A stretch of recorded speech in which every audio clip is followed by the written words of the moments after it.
Whoa, whoa, whoa. Good morning. Oh, it's you, Lapit. You may get inside my house.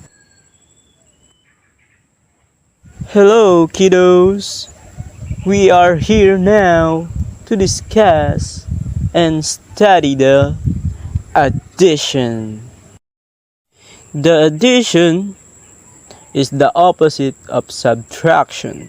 And now you can ask me, how does addition works? Here are my example.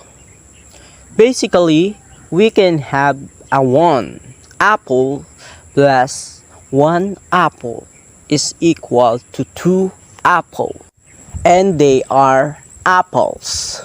Another example, if I have a 1 apple and 1 mango, how many fruits do I have?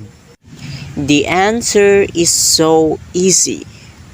If you have 1 apple and 1 mango, you just have a 3 mango. I think the answer is 2. The 1 apple and 1 mango. Whoa, yeah. Maybe our TV is broken. I think we better bring it to repair shop. Don't be tired. Help other people. Love them.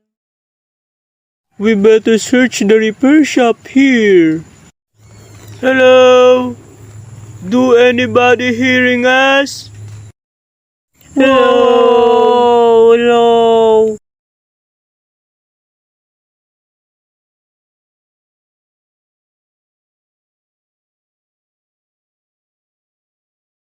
Hello? Do you know where is the repair shop here? Arp, arp.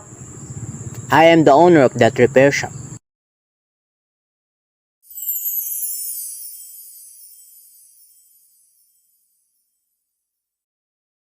Just remember, 1 plus 1 is equal 3.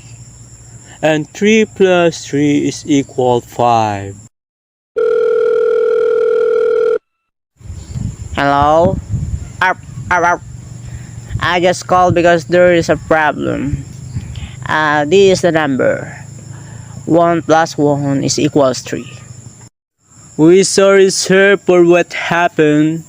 We are going to solve the problem here, and thank you for information. And once again, Ayos Repair Shop on Forest repaired the TV of Lapit and Wow. And this is what they said.